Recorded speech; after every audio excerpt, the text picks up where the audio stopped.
The Hill, 18th of November 2023, China appears desperate rather than confident in its ability to compete with India in Nepal. China supported the communist uprising to topple Nepal's monarchy and its democratic administration. This is in jeopardy since the communists in Nepal are also loyal to their country. The Chinese ambassador, Chen Song, recently reminded the people of Nepal in a speech held in the country's capital, Kathmandu, that they were unlucky to have a neighbor like India. Chen downplayed the significance of India-Nepal relations and instead promoted a tighter engagement with hegemonic China, warning Nepal of the risks of trading with India. Nepal, which is geographically, culturally, politically, and economically near to India, has risen to the forefront of Chinese efforts to undermine India within its borders. China's leader, Xi Jinping, also caused a stir when he chose not to attend the G20 meeting. Many interpreted this as a slight to India, China's principal opponent in the Global South, who was India's prospective host. Although Chen's address contained few excellent remarks on India, he did recognize the remarkable expansion of the country's economy. He stated, "India's economy is starting to soar," implying that China is increasingly concerned about competing with India. However, he refrained from acknowledging that China's economy is facing severe difficulties. The ambassador's tone was undiplomatic, which is not shocking, but what was unexpected was the desperation in his voice. He seemed more nervous than assured. Projects that are a component of Xi Jinping's famous Belt and Road Infrastructure Plan have not progressed as quickly in Nepal. Some of Nepal's resistance may stem from the failure of previous Chinese initiatives. For instance, Pokhara Foreign Airport was constructed by Chinese-owned companies using high-interest Chinese loans. Still, since its opening in January 2023, there have been no scheduled foreign flights, increasing fears that it could be nothing more than a debt trap for Nepal. Accusations of Chinese criminal syndicates operating from Nepal in human trafficking, online fraud, and illicit currency transactions have further tarnished cooperation with China.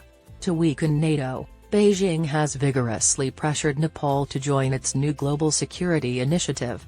Nepal has resisted thus far, and its level of collaboration with India is higher than with China. The Chinese economy appears to have stagnated after decades of phenomenal expansion. China stopped releasing unemployment data in August when the youth unemployment rate reached a record high of more than 20%. Consumer spending is unlikely to provide much economic stimulus because consumers worry about home employment prospects. Foreign investors have low expectations for the Chinese economy going forward. Manufacturers are moving to Bangladesh, Vietnam, and India due to rising labor costs in China and growing global concern over vulnerabilities in supply chains. Beijing faces tremendous obstacles in retaining its once dominant position in regional supply chains, and Chinese exports are declining. The political fallout from China's economic problems for Xi Jinping is substantial and contributes to the desperation of the Chinese Communist Party. India, on the other hand, is still on a favorable track. Following a substantial 7.2% increase in FY 2023, the economy has continued to grow. The rise of India, rather than China, could become the central narrative of the 21st century if this current growth continues. Given the current economic downturn, Chen's remarks in Nepal and Xi Jinping's choice to forego the G20 meeting in India should be interpreted as the frantic actions of a collapsing rival rather than the assured actions of a rising powerhouse. China's leaders see that their propaganda about miraculous growth is fading and that their nation is falling behind India in Nepal. After the United States and China, the rivalry between China and India is currently the second most significant national rivalry in the world. People frequently compare the United States and China to assess the benefits and drawbacks of autocracy and democracy. Perhaps comparing China and India would be a more instructive comparison. India is a democracy, but it is imperfect. There is much room for improvement. Nonetheless, India's political system is built on democracy and the rule of law, which sets it apart from China's authoritarian structure.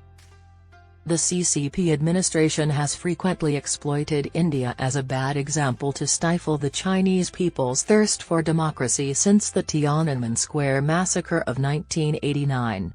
The outcome of this competition between the two most populous nations on Earth will determine how the global liberal order will develop.